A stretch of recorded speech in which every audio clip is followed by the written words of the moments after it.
हम पुकार पुकार के बोल रहे हैं सर, आदमी लोग सुन रहे नहीं है। ये तो जादू वाला तेल नहीं है, ये 108 जड़ी बूटी का तेल रहता है। भारत और चीन के रिश्तों पर लद्दाख को लेकर जमी बर्फ पिघलनी ही शुरू हुई थी कि ड्रैगन ने फिर चाल चलनी शुरू कर दी है। लद्दाख के होतान में चीन ने 2 काउंटी बनाने की घोषणा की है, जो भारत का हिस्सा है। इस क्षेत्र पर चीन का अवैध कब्जा है, वहीं काउंटी का ऐलान कर स्थिति और बिगाड़ दी है। भारत ने चीन को इस घोषणा के बाद सख्त चेतावनी दी है। सुनिए फॉरेन एक्सपर्ट रविंद्र सचदेवा ने क्या बताया। देखिए, इस डैम को लेकर के तो हमें बहुत बहुत बड़ा कंसर्न है। ये जो डैम बन रहा है, जो रिवर यारलांग सांपो कहते हैं, ये ब्रह्मपुत्रा है, जिसको हम भारत में ब्रह्मपुत्रा कहते हैं, तिब्बत में वो नाम है उसका।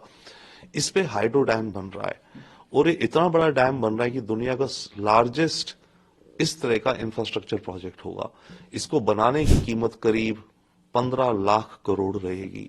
इससे जो बिजली जनरेट होगी वो 300 मिलियन किलोवाट आवर्स, करीब 3 लाख गीगावाट, बहुत बड़ी होती है।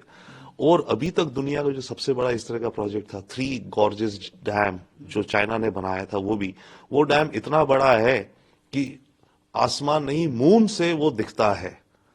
उस स्पेस से उसकी आउटलाइन दिखती है, इतना बड़ा डैम है वो। ये डैम उससे भी बड़ा बनेगा। तो खतरा ये है इस डैम को लेके। अव्वल तो पहली बात है कि चाइना पानी को डाइवर्ट कर लेगा, जिसके चलते हमारे यहाँ असम, अरुणाचल में ड्रिंकिंग वाटर और इरिगेशन के पानी को लेकर के कमी हो सकती है। इरिगेशन के लिए पानी कम हुआ तो हमारी जो क्रॉप्स हैं उनको पानी कम मिल सकता है। तो एक तो ये हमें भारी नुकसान हो सकता है कि इरिगेशन और ड्रिंकिंग के लिए हमारा पानी कम हो जाए, क्योंकि चाइना पे डैम है तो वो कंट्रोल करेगा पानी का फ्लो। दूसरा बड़ा खतरा जो भारत को इसका है, बहुत बड़ा खतरा है, वो है सीज्मोलॉजिकल। इतनी बड़ी जो कंस्ट्रक्शन होगी तो इसके चलते पृथ्वी और रॉक्स की फॉर्मेशन कैसे इफेक्ट होती हैं, जिनके चलते, और इतना सारा पानी, इतना वजन का पानी अगर ब्लॉक होता है तो अर्थक्वेक्स आने की संभावना बढ़ जाती है। तो अर्थक्वेक आ सकते हैं, और अर्थक्वेक आए तो डैम टूट भी सकता है, और अगर डैम बर्स्ट हुआ तो इतनी बड़ी फ्लडिंग हो जाएगी इस इलाके में कि प्रलय जैसी फ्लडिंग हो जाएगी। तो ये खतरे हैं हमें। कोई रास्ता इसका रास्ता हमारे पास वही है, वापस चाइना के साथ एंगेज करना और चाइना के साथ हाइड्रोलॉजिकल डेटा शेयर करना। और ये कन्वेंशन होता है देशों के बीच में कि दोनों देश पानी की कितनी डेप्थ है, कितना वॉल्यूम है, इस तरह का डेटा शेयर करते हैं।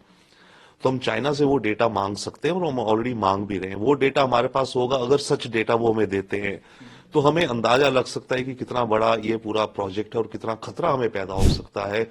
उस खतरे के लिए हम कुछ तैयारियां कर सकते हैं और उस डेटा को देख करके हम चाइना से काउंटर कर सकते हैं कि नहीं, आप इतना पानी तो रिलीज करो ताकि हमारी इरिगेशन और ड्रिंकिंग वाटर की किल्लत ना हो। तो इस तरह की चीजों का मेथड हो सकता है। कोई मैकेनिज्म भी बन सकता है। हमारा चाइना के साथ आई थिंक 2003 और 2013 में trans boundary river water sharing पे एमओयू और एग्रीमेंट भी है। उसको और ज्यादा स्ट्रॉन्गर किया जा सकता है। इस तरह के कुछ ऑप्शंस हैं भारत के पास।